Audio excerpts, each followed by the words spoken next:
ဆက်လက်ပြီးတော့စီးကျူသွေးကျူယောဂမှာကျွန်တော်အစပြောသလိုပေါ့နောက်ဆက်တွဲယောဂများကာကွယ်ရေးအတွက်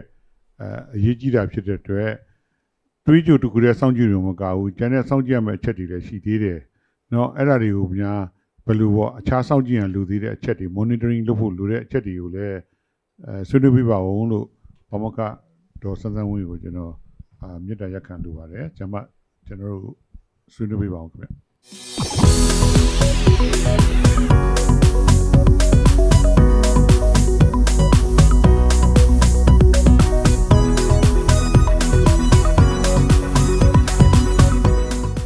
ဟုတ်ကဲ့ပါဆရာကြီးရှင်ကျမတို့ပြောမယ်ဆိုရင်တော့စီးချိုမျိုးစားနှစ်စီးချိုတွေအဓိကပါเนาะဝါတဲ့လူတွေမှာဖြစ်ကြပါတယ်ဒါအပြင်စီးချိုဆိုတာအမြဲတမ်းသူကတစ်ခုတည်းမနေပါဘူးစီးချိုသွေးတိုးနှလုံးဒါတွေအမြဲတမ်းတွဲပြီးနေတာဖြစ်ပါတယ်ဒါကြောင့်မလို့စီးချိုသမားလူနာတွေအတွက်ဆိုရင်ကျမတို့ကစီးချိုကြအောင်တစ်ခုတည်းလုပ်နေလို့မရပါဘူးအဲ့တော့သူ့ရဲ့ကိုယ်လေးချိန်ကိုလည်းရှော့ချရမယ်ကိုယ်လေးချိန်ကိုမတက်အောင်ထိန်းရမယ်နောက်သူသွေးတိုးရှိနေလားအဲ့ဒါကိုလည်းသွေးတိုးထိန်းရမယ်ပြီးရင်သွေးရင်းအဆီတွေများနေလားအဲ့ဒါကိုလည်းသွေးရင်းအဆီတွေကိုလည်းကျမတို့ချပြီးမှသာသူ့ရဲ့အတွက်ကိုအသက်ရှည်ရာအနာမဲ့ကြောင်းကိုဖြစ်မှာဖြစ်ပါတယ်ဒါကြောင့်မလို့ကျမတို့စီးချိုမျိုးစားနှစ်တွေမှာသုတေသနတွေအရဆိုရင်60%လောက်ကစီးချိုတကယ်လို့ဒါ weight ကိုထိန်းလိုက်တယ်ဆိုလို့ရှိရင်စီးချိုမဖြစ်အောင်ရောတကယ်လို့ဖြစ်ပြီးခါစားမှာဆိုလို့ရှိရင်လည်း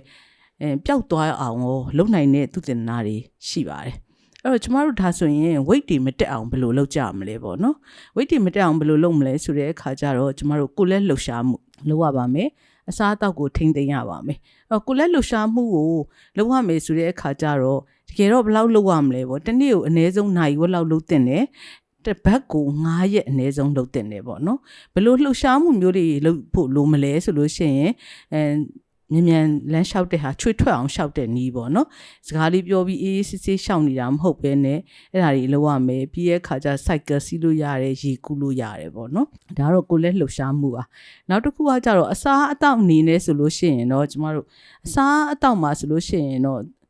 ပုံမှန်အကျန်းပြောရင်တော့ကျမတို့ကအစားမဲ့အစာတွေထဲမှာဆိုလို့ရှိရင်စားမှာကကစီဓာတ်ကိုရှော့စားပါအစီကိုရှော့စားပါဟင်းသီးဟင်းရွက်ကိုပို့စားပါပေါ့အဲ့လိုလည်းပြောပါတယ်အဲ့တော့ပကံများနဲ့ပြောမယ်ဆိုရင်ကျမတို့ကစီဓာတ်က၄ပုံပုံမှာတစ်ပုံပြောမယ်စားမယ်အသားငါက၄ပုံတစ်ပုံစားမယ်ပြီးရင်တစ်ချမ်းလုံးကဟင်းသီးဟင်းရွက်စားပါပေါ့အဲ့လိုအကျန်းလည်းပြောပါတယ်အဲ့တော့ဒီအခုမှဆိုလို့ရှိရင်ကျမတို့စားတဲ့အခါမှာဒီလိုစားတဲ့ပတ်တန်နေပေါ့ပတ်တန်နေလဲအများကြီးဒီဥစ္စာတွေလိုက်စားနေကြတာရှိပါတယ်အဲ့တော့စားတာအခုခစ်စားနေတဲ့ intermittent fasting ပေါ့8နာရီပဲအစာစားမယ်16နာရီမစားဘူးပေါ့ဒီလိုနီးလန်းနဲ့လဲ weight ကိုကျအောင်လုပ်လို့ရတယ်တချို့ကြတော့လဲသူက Mediterranean diet တို့ Dutch diet တို့အဲ့လိုမျိုးတွေပေါ့ဒါဗမာပြည်မှာတော့ကျမတို့စားတာနည်းပါတယ်အဓိကကတော့ကျမတို့ကဘာလုပ်ရမလဲအစီလျှော့စားမယ်နောက်ပြီးတော့ကစီဓာတ်ကိုလျှော့စားမယ်ပေါ့နောက်ဆုံးအနှစ်ချုပ်ကတော့ဘလို့ပဲစား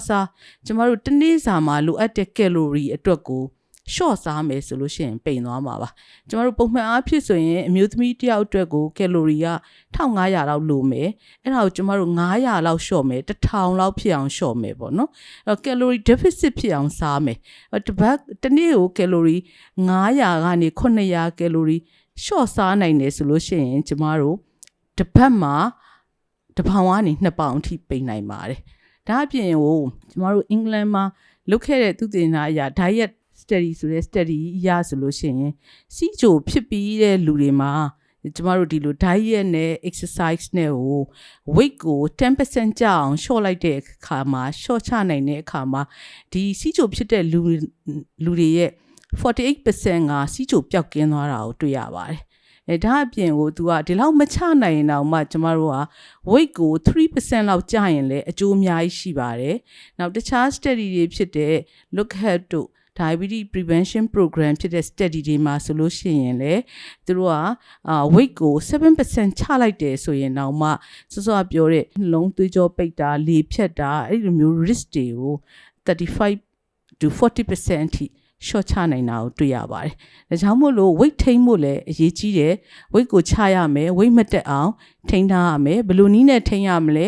။လေ့ကျင့်ခန်းပါမယ်။အစားအသောက်ပါပါမယ်။အဲ့တော့ဒီလို weight ကိုချပြီးတဲ့အခါမှာဆိုရင်နောက်တစ်ခုကကျမတို့ဒါဆိုလို့ရှိရင် cholesterol ပေါ့နော်သွေးတွင်းအဆီအဲ့တော့ကျမတို့မှာစီးချိုယောဂရှိပြီဆိုတာနဲ့တင်သူဟာလေဖြတ်ဖို့နှလုံးသွေးကြောပိတ်ဖို့ဒီအန်ဒီယေတွေကတော်တော်ကြီးကိုများနေပါပြီအဲ့တော့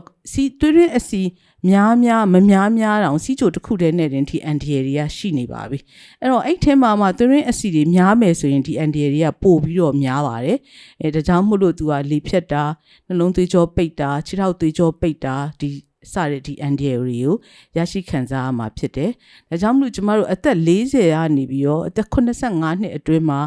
စီးချိုရှိပြီဆိုတာနဲ့ကိုကျမတို့သွေးတွင်းအဆီကျစေကိုတောက်ရမှာဖြစ်ပါတယ်ဒါမှမဟုတ်ရင်ဒီထက်ပိုပြီးတော့လေဖြတ်ထားတယ်နှလုံးသွေးကြောပိတ်ထားတယ်ခြေထောက်ကသွေးကြောတွေကျဉ်နေတယ်ဒီလိုအန်ဒီယေတွေပါရှိတဲ့လူဆိုလို့ရှိရင်သွေးတွင်းအဆီကျစေကိုပို့ပြီးတော့အင်အားများတဲ့ဟာကိုပို့ပြီးတော့သုံးရမှာဖြစ်ပါတယ်မဝအောင်ပေါ့နော်ထိန်းရမယ်ပြီးရင်လည်း weight မတက်အောင်ထိန်းရမယ်အဲ့တော့ weight ကိုတက်တယ်မတက်ဘူးဆိုတာတော့ကျွန်တော်တို့ဘာနဲ့ပြောကြလဲဆိုရင် BMI ပေါ့နော်BMI ဆိုတာနဲ့ပြောတယ်တကယ်တော့ကျမတို့ Asian အတွက်ဆိုလို့ရှိရင် BMI ကိုတိုင်းလို့ရတယ်ပေါ့ weight က height ကပေါင်းပြီးတော့အဲ့ formula တွေကိုထည့်လိုက်ရင် BMI ဆိုတာတိုင်းလို့ရတယ်ပေါ့အဲ့ဒီ BMI က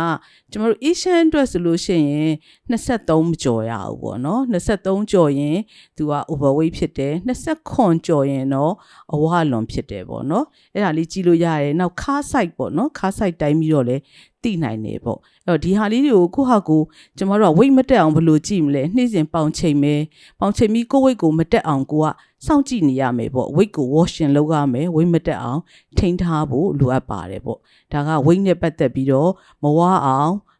weight ထိန်းတဲ့ဟာလေးကိုပြောတာပါနောက်တစ်ခုကတော့ကျမတို့စောစောတုန်းက cholesterol ပေါ့နော်သွေးတွင်းအဆီပေါ့နော်ကျမတို့ကစီးချိုရှိပြီဆိုတာနဲ့တင်သွေးကြောတွေပိတ်ဖို့အန်ဒီယေတွေကများနေပြီပေါ့နော်လေဖြတ်နိုင်တယ်နှလုံးသွေးကြောပိတ်နိုင်တယ်ခြေထောက်ကသွေးကြောတွေပိတ်နိုင်တယ်ဒီအန်ဒီယေတွေရှိတယ်အဲ့တော့သွေးရင်းအဆီမများရင်တောင်မှပဲစီးချိုရှိနေပြီဆိုတာနဲ့ကိုကျမတို့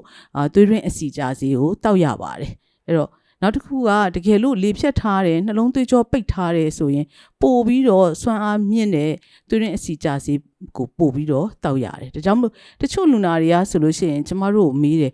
သူတို့ရဲ့သွေးရင်းအဆီမများတော့ဘူး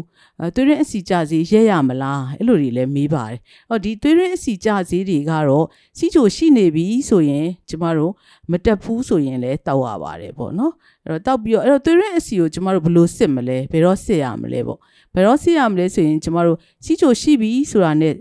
စပြီးစစ်ရမယ်စပြီးတော့စစ်ပြီးတဲ့ခါကြလို့ရှိရင်နောက်တစ်ခုကじゃဆေးစတောက်မယ်ဒါမှမဟုတ်လို့ရှိရင်ဆေးအပြောင်းလဲလုပ်တယ်ဆိုတဲ့အခါမှာပြန်ပြီးတော့စစ်ပါတယ်သူကကိုလိုချင်တဲ့ target ပေါ့နော်အဲ့ထဲကိုရောက်သွားပြီဆိုလို့ရင်တော့တစ်နှစ်တစ်ခါဆက်ပြီးတော့စစ်ပါတယ်ပုံမှန်အားဖြင့်တော့ target မရောက်သေးရင်တော့ကျမတို့3လ6လမှာပြန်စစ်ပါတယ်အဲ့တော့ target ဆိုတာကဘာကိုကြည့်လဲပေါ့နော်ကျမတို့မကောင်းတဲ့သွေးရင်းအဆီပေါ့ LDL cholesterolကိုကြည့်ပါတယ်နောက် triglyceride cholesterol ကိုကြည့်ပါတယ်ကောင်းတဲ့ cholesterol ကတော့ HDL cholesterol ကိုပြောပါတယ်အဲ့တော့ LDL cholesterol ဆိုရင်ကျမတို့ကသွေးလေဖြတ်တာမရှိဘူးနှလုံးသွေးကြောပိတ်တာမရှိဘူးဆိုလို့ရှိရင်100အောက်ကိုရောက်မှသူဟာထိတ်နိုင်တယ်လို့ခေါ်တယ်ဒါမှမဟုတ်ရင်လေဖြတ်ထားတယ်နှလုံးသွေးကြောပိတ်ထားတဲ့ဟာရှိတယ်ဆိုရင်ကျမတို့80အောက်ရောက်အောင်ချရမှာဖြစ်ပါတယ်ဒါသွေးရင်းအဆီတွေနဲ့ပတ်သက်ပြီးတော့ကျမတို့ကထိန်းညှိဖို့ရယ်စောင့်ကြည့်ဖို့ရယ်သူ့ကိုစစ်ဆေးဖို့ရယ်ပြောတာပါနောက်တစ်ခုကသွေးတိုးပေါ့နော်သွေးတိုးအတွက်ဆိုလို့ရှိရင်တော့ကျမတို့ကသွေးပေါင်ကိုပုံမှန်ချိန်ဖို့လိုအပ်တယ်ပုံမှန်ချိန်ဖို့လိုအပ်တယ်ဆိုတဲ့ဟာကကျမတို့ဆေးခန်းရောက်ရင်ချိန်ပဲဒါမှမဟုတ်ရင်ပဲချိန်ပြည့်ရင်တော့အနည်းဆုံး6လမှာတစ်ခါတော့ချိန်သင့်ပါတယ်ချိန်တဲ့အခါမှာကျမတို့သွေးပေါင်ဒီ120နဲ့80ကိုကျော်ပြီးဆိုလို့ရှိရင်ဒါသူဂယူးဆက်ရတော့မယ်သူကိုလည်းလှုပ်ရှားမှုလုပ်ရမယ်အစားအသောက်မှာအငန်လျှော့စားတာလုပ်ရမယ်သွေးပေါင်ကိုစောင့်ကြည့်ရတော့မယ်ပေါ့ကျမတို့130 80ရဲ့အပေါ်ကိုရောက်ပြီးဆိုရင်တော့ကျမတို့သွေးပေါင်ကျစေတောက်ဖို့လိုအပ်တာမျိုးရှိလာနိုင်ပါတယ်ဒါကြောင့်မလို့သွေးပေါင်ကိုလည်းကျမတို့စောင့်ကြည့်ရမယ်ချိန်ကြည့်ရမယ်ပေါ့အခုခေတ်မှာတော့ကျမတို့သွေးပေါင်ချိန်တဲ့ဆက်လေးတွေကလည်းအိမ်တိုင်းလိုမှာရှိတဲ့အတွက်ကြောင့်ဆေးကန်းသွားပြီးချိန်စရာမလိုတော့ဘူးကိုယ့်အိမ်မှာသွေးပေါင်လေးချိန်မယ်120 80ထက်ကျော်ပြီးဆိုလို့ရှိရင်တော့ကျမတို့ဒါဂရုစိုက်ရတော့မယ်စားတော့ငန်လျှော့စားမယ်လေ့ကျင့်ခန်းတွေလုပ်မယ်130 80ကိုချိန်တိုင်းကိုကျော်နေပြီဆိုရင်တော့ဆရာဝန်နဲ့ဆွေးနွေးရမယ်ဆေးစားတော့ဖို့လိုအပ်ပြီလားကြည့်ရှုဖို့လိုအပ်ပါတယ်အဲ့ဒါဆိုရင်တော့ဆရာကြီးကျမအခုဆွေးနွေးတဲ့အထဲမှာတော့ weight ကိုထိန်းညှိတာရယ်သွေးရင်းအဆီကျတာရယ်နောက်တစ်ခုကကြတော့သွေးပေါင်အတွက်ကိုပါပြောပါတယ်အဲ့တော့ကိုလက်စထရောမှာတော့ကျမတို့ဆွဆွပြောသလိုသွေးရင်းအဆီမှာလည်းကျမတို့ဆွပြောသလိုပဲ target ကတော့ကျမတို့ LDL cholesterol ဆိုရင်100အောက်မှာထားပေးရမယ် triglyceride ဆိုလို့ရှိရင်လည်း